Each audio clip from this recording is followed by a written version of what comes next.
The Warhammer Plus Lineman squat. It is similar to the wishbone lineman squat. The difference here is the load. Even though the footprint is bilateral, the load is unilateral, and that makes the movement unilateral. To give you a logic reasoning about that, think about mathematics. 1 times 1 is positive 1, but 1 times negative 1 equals negative 1. That's the analogy that I use when I try to explain why the lineman squat with the Warhammer Plus is a unilateral movement, even though this footprint is bilateral. Okay, and in terms of muscular tension, it supports what I just said because your core needs to get activated to counterbalance the weight on my right side. Okay, so that's another way of understanding why it's unilateral. Okay, so there's more load on the right side than the left side. The angle of your body to the bar is going to be 90, and that would allow you to get your footprint where your weight is going to be resting on the ball of your feet. Okay, so this is pretty much an angle that is conducive to a forward jump or broad jump or box jump. Okay, that's the mindset for this angle squat. Okay, so once you get into that 90-degree angle, okay, make sure that you are tight at the top here. Okay, you do a slight hip hinge, keep a cervical, thoracic, lumbar spine neutral alignment, and just sit.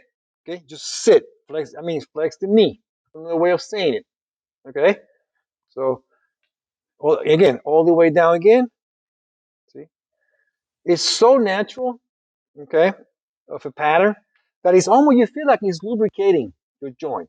Okay, one of the coaching cues or to make sure you're doing it right and avoid uh, breaking at the hip. This is very common right here. They break at the hip, see, and then they try to squat. No, too much lumbar tension here. So what I like to say, I like to say sit, like sit on a chair, keep keep a neutral spine here, and then I say flex the knee, flex the knee, flex the knee. See, I'm not trying to perform a hip hinge. Okay, it's a quad dominant movement. Okay, um, so again, I'm not trying to break at the hip like this, like a good morning. We can talk about that. Okay, it's not entirely wrong. Okay, we might be able to, that's another topic. But here, what we're trying to do is to perform a quad dominant squat, angle squat. Okay, even though it's an angle squat, it's what I call vertical dominant because the hypotenuse represented by my body angle, it's on the vertical side. Okay, but it's still diagonal. There's still a lot of friction. There's a lot of friction here. See, a lot of friction. And of course, here is the vertical line that represents gravity.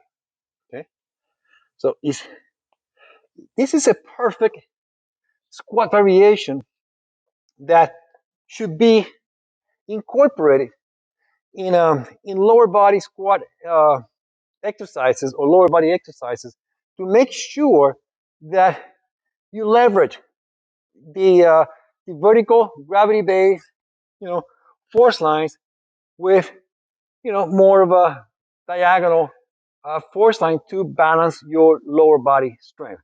Again, this is the Warhammer Plus Lineman squat.